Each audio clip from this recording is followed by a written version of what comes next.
Hi, welcome to Night Clerk Radio. This is Ross Payton with my co-host, as always, Burke. Hey, everybody. How's it going? This episode is the video games that never were. We're going to be talking about two albums that are influenced by phantasmagorical video games. Ooh. Yeah, we're getting throwing the $5 words around here. Nice. Yeah, this is two albums that are clearly influenced by video game soundtracks of a particular type. And in one case, the video game was in production and then was canceled before it ever saw the light of day. And one is for a video game that never existed. Obviously, vaporwave and a lot of the music we're going to be listening to on this podcast in general is going to be influenced by video game music, because video game music is probably by the most listened to music of every generation since the 80s onward. Everyone who grew up with a Nintendo and later has listened to more video game music than movie music, radio music, probably anything else. My mom can hum the Super Mario Brothers theme, and she's not a video game person. It's ubiquitous. Yeah, exactly. And we're also going to be talking about hauntology, this idea that we are haunted. The past haunts the present, certainly in these games, which, have never reached a console. In our first album, a lot of anachronism sort of heavily influenced us in terms of horror genre. One thing I want to talk about sort of in general is the idea of looping. I'll talk about this more for the second album. The idea that the requirement that video game music has to be loopable certainly sets it apart than movie music or TV music or any other sort of narrative music, because like the idea in a video game is you don't know exactly how, most of the time you don't know, the developers don't know exactly how long the player is going to be in any given area. Exactly. Right. Like if you're playing like Final Fantasy and you're just running around the world map grinding levels, they need to be able to have music that 4 hours into that unfortunate process, you're not going too crazy. Or even in a horror game, if you're like stuck looking for a key or some other item or trying to solve a puzzle, they're going to keep playing that same music over and over again. That idea sets us apart from, horror, movie music. I used to listen to movie soundtracks. Certainly, I find a lot of interesting elements to them. But my problem with especially horror movie soundtracks is they mimic the narrative arc of the movie itself. And if you like the opening tracks, which are very calm or maybe a little bit of ominous, like, ooh, they're approaching the haunted house and you can see it getting larger and larger as you drive up, and it's creeping dread, and like, oh yeah, this is cool, I can listen to, I can write horror scenario to this, I can work. And then of course they get to the like, oh, and then the person is killed by the axe wielding maniac, and it just it reaches like, all right, it's like, calm down. I didn't want this. I know you're in this movie and I know this part, but I wanted the first part. But video games are a lot better about that. Even it seems, especially like, seminal games like Silent Hill, they're very calm, or very like, again, creeping dread is more the thing. Yeah. Like we'll talk about this later, but a great example of that is like the typewriter save music in the original Resident Evil is like very soothing, but also not, because you're like in a place where you're not supposed to feel safe. So you get this disconnect. It's really interesting. Yeah. I mean, you could also do at some point we should do a whole episode just about like system music too. Because out of all the video game music that people listen to, or people have like an emotional connection to, or like that emotional reflex, you could just play the startup sound of any console and like that will kick in nostalgic memories of like sitting down to play. Oh yeah. Your PlayStation or your Dreamcast or your Nintendo or whatever it is. And just leaving that on idle while you're doing something else certainly means you're listening to it more per hour than other music. So let's get into the album. So the albums, by the way, the first one is going to be called Night of Terror by High School Drama Teacher. Again, very great vaporwave artist name. Our second album is Pleasant Spectre, original soundtrack by Kobayashi Yamato, 2014. But let's talk about High School Drama Teacher's Night of Terror.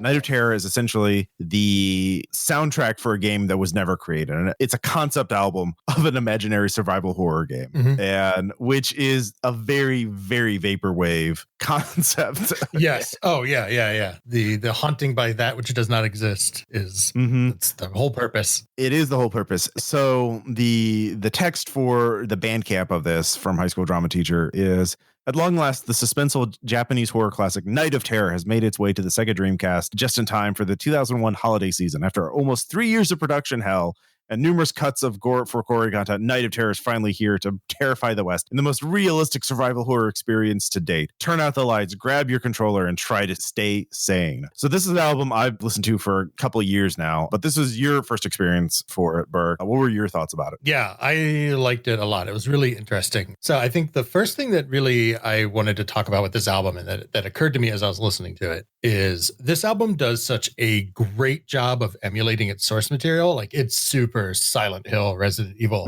I was wondering if I would like it as much if I didn't have that nostalgic context to it. Like, how essential is that to the listen?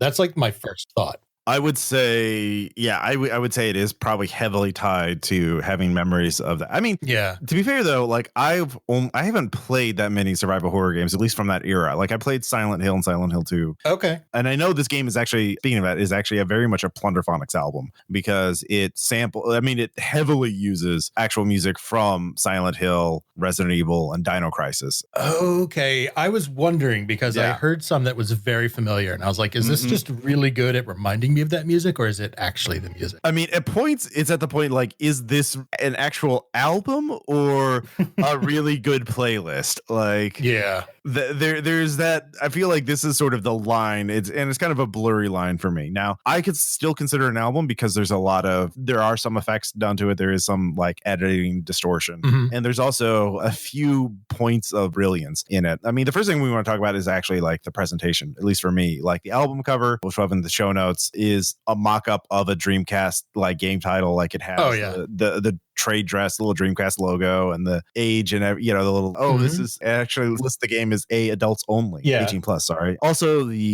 every song title is a bit of Japanese text and then like introduction.adx. Now, the .adx, I actually looked this up, is a file format for Dreamcast games that other video games use that too.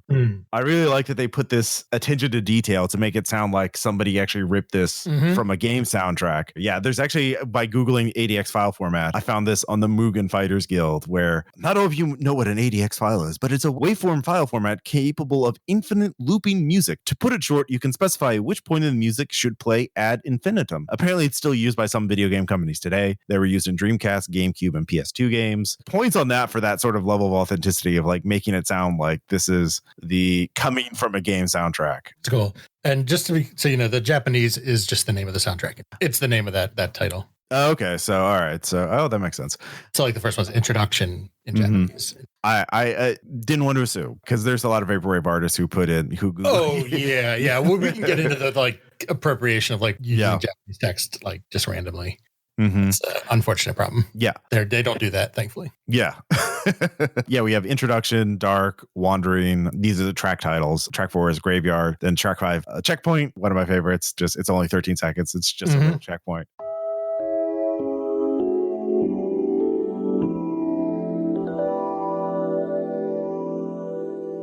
In the Woods, cutscene, Maybe, and credits. I think Maybe is probably my single favorite track because, for one thing, they're taking the Ink Spots song Maybe, which is from Fallout, the Fallout series. Okay. I was like, this sounds like a Fallout song. Yeah. Yeah, it is. It literally is.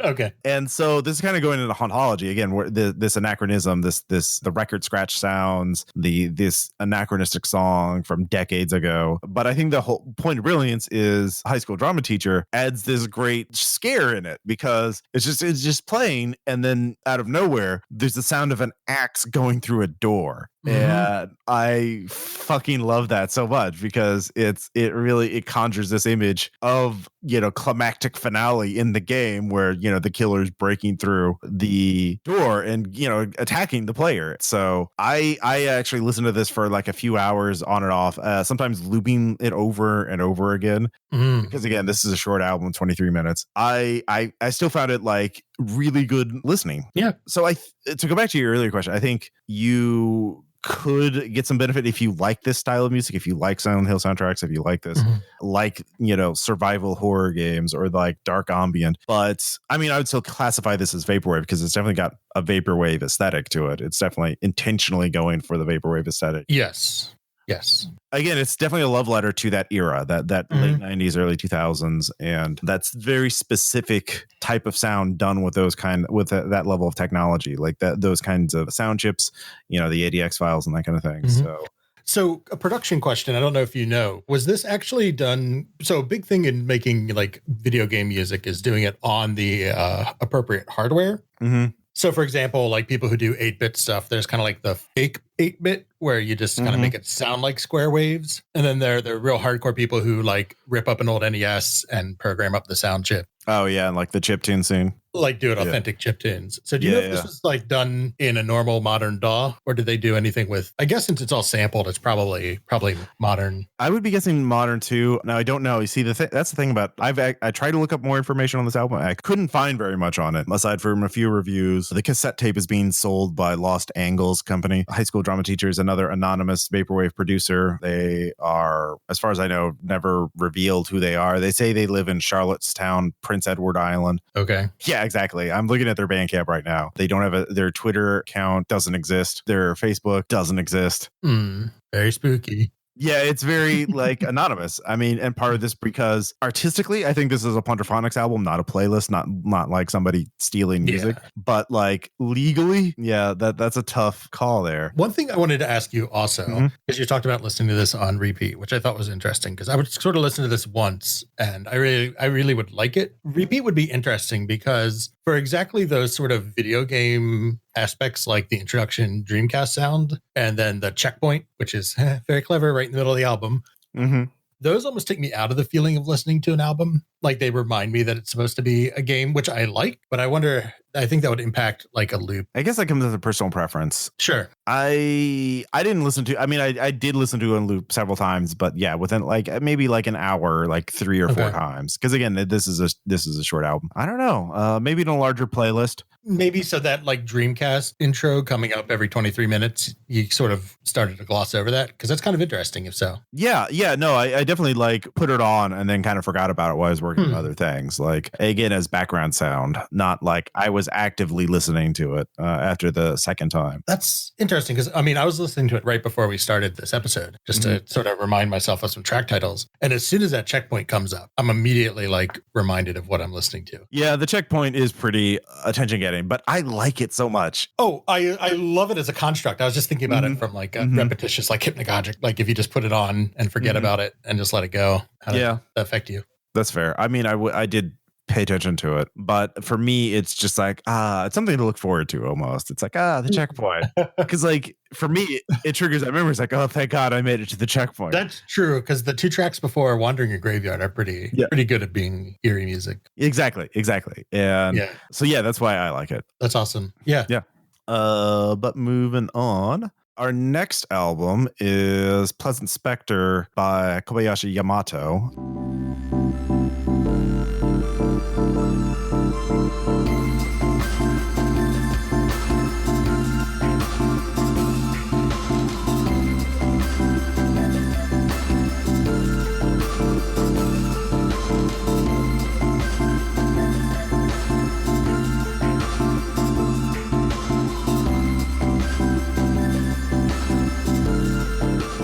you suggested this. I had not heard of this before you brought it to my attention. So tell us a little bit about it. Yeah, I have no idea how I came across this. I think just randomly. So this is a super short little 12-minute music demo that was allegedly written for a Dreamcast title called Pleasant Spectre that was in development kind of through the late 90s to 2000. It ended up in development hell like a lot of these little games do. And ironically enough, the game itself became vaporware, just sort of evaporated and funding dried up and nothing happened. Mm-hmm. So supposedly this is the album that the composer, Kobayashi Yamato, just self-released in 2014, and it was picked up by Dream Catalog, which I think is probably how I found it. And he's since released other stuff claiming he was like a video game composer in the 90s. So he has another album that's like 1993 to 2004 or something. It's just called kind of like an Aphex Twin album, I guess.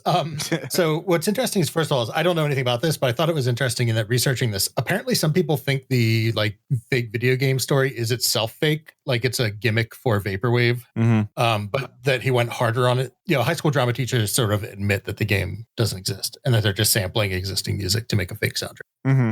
Has anybody sourced where any of the music comes from? It's all his. He says that he wrote it, and it's not sampled. Okay. It's not sampled. It's not like manipulated or in any way. It's all legit, originally composed music, I guess by him or somebody that this composer knows. But people are saying that like the game footage, he was like, oh, here's some like demo footage I found for this game and stuff. They said it was like fake, but I don't know. I just thought it was interesting that there's like actually like another layer of like potential weird, this doesn't exist, vaporwaviness on top of this. I wasn't able to figure out more. Yeah, and that's kind of, I think that's going to be very common with a lot of vaporwave albums we find is like, we don't know what's going on. I don't know.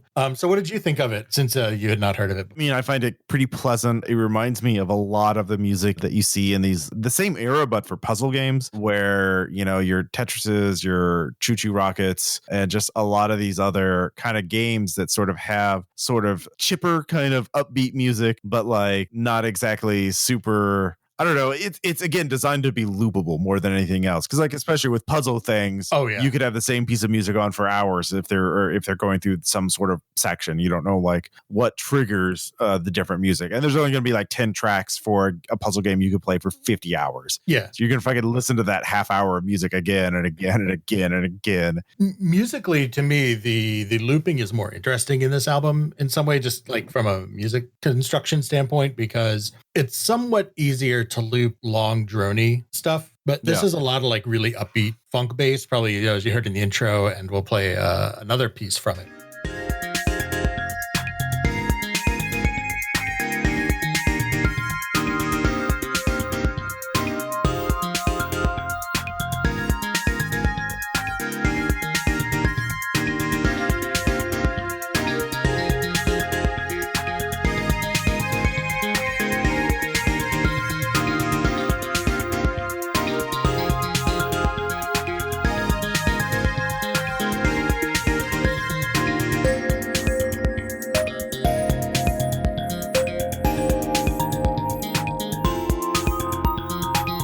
That actually requires like a little more work to get it to be loopable, not notice it's loopable, but still have it resolved because you have more like chord movements. You have a slightly more complex chord progression. So you have to use like these like cyclic progressions to come back around. So that's like an interesting thing from a composition standpoint to me, that this really stands out, that it's so different, but loops so well.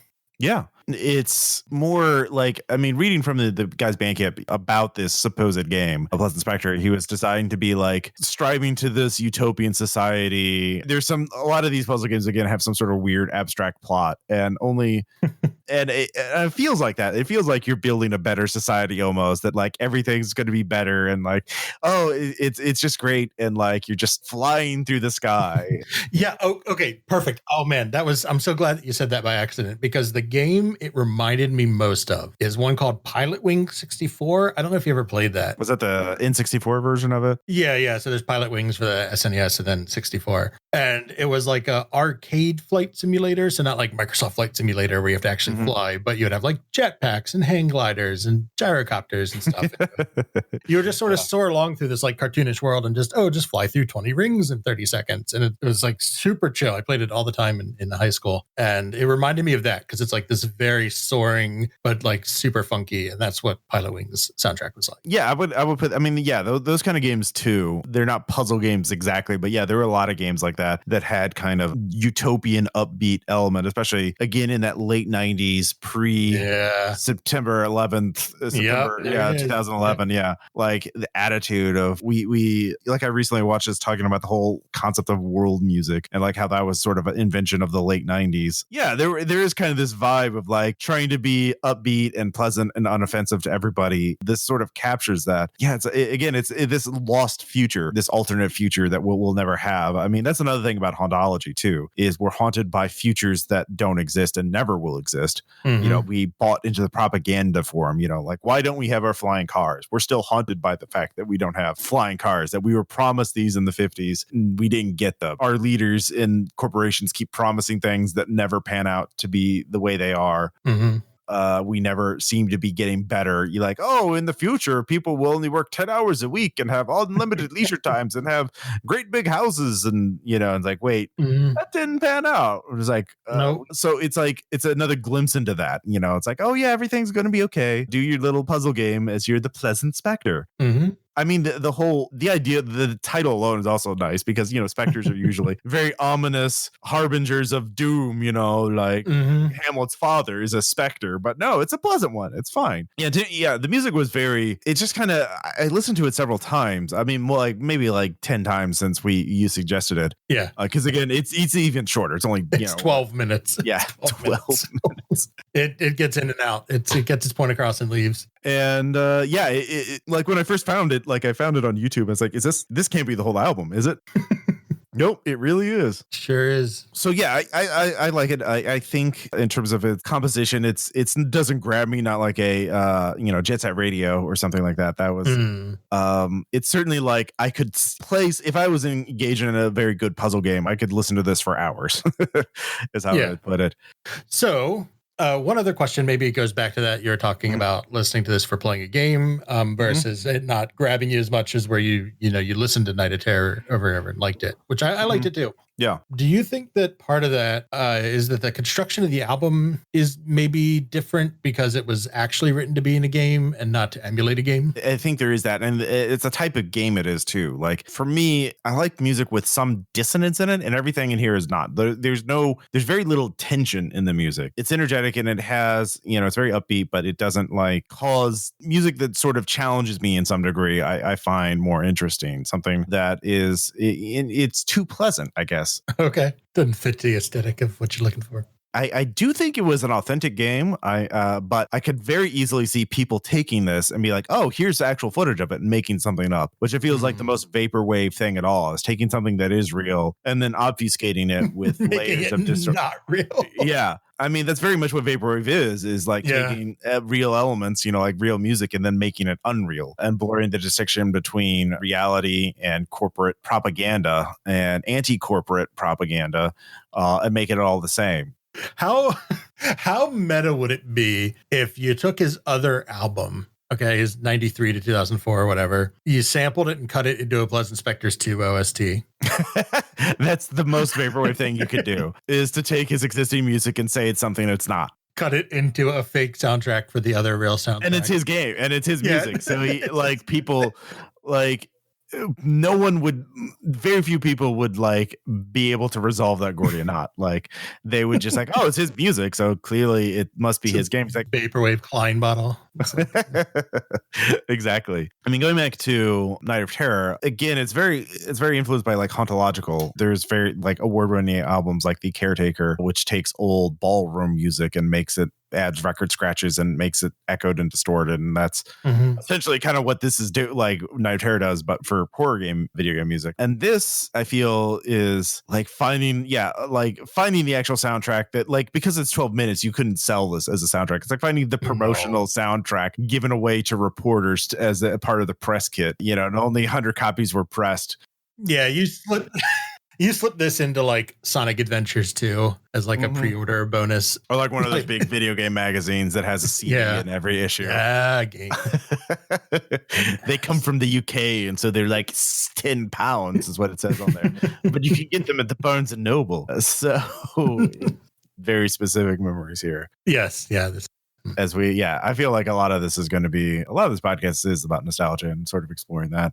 Sure. Yeah, I mean, video game music is with us to this day, and now it's sort of crept into reality. I mean, now we're making, billion-dollar movies out of video games, and video games are on our phones, and Let's Plays and esports are like mainstream TV in a lot of areas. So yeah.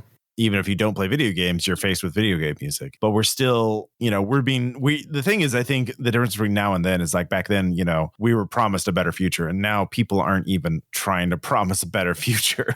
Like it's all about the spectacle and nobody's talking like, oh, it's going to be better tomorrow. It's like large institutions aren't promising that. Buddy, I just want there to be a tomorrow. Yeah, exactly. That's the best anyone can. That's the most optimistic that anyone's like, there will be a tomorrow. We will fight and have a tomorrow. So if any of this sounds interesting to you in terms of like being haunted by the present, like I would give both of these a listen just because they're so short. It's easy. The Night of Terror, like the highlight is of course Maybe, but I also really like the choice of Maybe in this because the rest of the music is from Resident Evil and Silent Hill and Dino Crisis and Dreamcast kind of system music. The choice of using Fallout, which is also very inspired and is like again really anachronistic, and also sort of that's where the you could picture this game in your head that doesn't exist with the axe going through the door. It's interesting for me, and also like in general, if I can go on a tangent, like the whole idea of Fallout using this music from the 40s and 50s as their in-game system music, like you're just walking through the wasteland and listening to the ink spots. I find fascinating because now people who were born decades after this music, their grandparents listen to this music, and now they're listening to it as they're blowing up mutants and power armor in a virtual wasteland. I find that fascinating. Like there's YouTube streams of Fallout music, and it's just Fallout music and interspersed with the radio spots, the little ads from the little messages sent out by characters in like Fallout 3 and onward. It's incredibly fascinating that we're people our age and younger are fascinated by this super fictional, super paleo future. And it like caught on so well, like you're saying that it was using like ads and stuff. It's like synonymous with the franchise. Well, the ads are like in universe, like in the game. Like that's true. But the DJs. They wouldn't do that if they didn't think it would work, though. Yeah, that's true. Yeah, there's like hundreds of it's not a huge stream, but like it's Fallout, Old World Dudes, 300 people listening. They do have a real life donation thing. Keep the stream running. Donate now. Anyway, I just got off on a tangent because it fascinates me to see. No, it's really interesting. 40s popular music be recontextualized as the world is ending. Listen to this is the music for the end of the world is the ink spots. Yep. That's the end of that character in Night of Terror, apparently. Whoever the killer is coming through that door, and there's not much time left. Any final thoughts? No, I really liked both of these. I think if someone listens to them now and maybe doesn't like them, go back and revisit them after a few episodes of the show, because we'll get more into this type of stuff like Hauntology and dark ambient and sort of these different textures than what people think of as traditional vaporwave. So I would definitely say keep these like in the back of your mind in the future if maybe they don't sit quite with you yet. I think they'll grow on you. Yeah, and we'll have some links in the show notes for this episode of talking about Hauntology. There's a long essay from New Statesman called The Ghost of Our Lives. From communism to dubstep, our politics and culture have been haunted by specters of future that never came to pass. Yeah, everything's going badly now, but we were promised a better future. So that's why we're obsessed with these, why these anachronistic things are so interesting to us, even though it's a nostalgia for something we never experienced growing up. No kid alive listened to the ink spots. Nope. Unless they watch their parents playing Fallout 3, I guess. There's probably some kids that are going to have that kind of reaction just from that. Yeah, I guess it's old enough now. Yeah. So what else would also people get into? If you just want to learn more about this, also Mark Fisher wrote a lot about this. He had the book Capitalist Realism, sort of the transition from the fall of communism to modern capitalism to nostalgia over lost futures is a great place to start for this. Yeah, in general, like a lot of this, Mark Fisher was seminal because a lot of this idea about Hauntology also came around about the 90s after, the Soviet Union fell. And that was, this guy, Francis Fukuyama, said, oh, this is the end of history. Capitalism won, and capitalism will be perfect forever. And nothing will ever change after that. And Been going great ever since. Nailed it. Nailed it. Yeah, so we'll have some links in there. We won't mention them all, so just check out our show notes. Check out our website at nightclerkradio.com. Do you want to talk about the next episode? Yeah, so I think appropriately enough for the next episode, we are diving into dark ambient, basically, which is sort of one of the genres, even though we haven't talked about it yet, like specifically as an album, is actually one of the main genres I think that inspired us to do this. That is really the true start of literally haunted music, I think. Yeah, it's certainly, dark ambient predates vaporwave by, years, decades. Probably. Yeah, it depends on how far you want to go back into like the 70s and a lot of early. Yeah, I mean, when does ambient become dark ambient, I guess you could have. And also dark jazz, which is sort of a subgenre of dark ambient. I am going to be reviewing Miles to Midnight, which is a collaboration album from several artists from the label Cryo Chamber, and is about a haunted hotel. Obviously is very on brand for me if you've listened to my other podcast. Yep. Check out Role Playing Public Radio. Yay.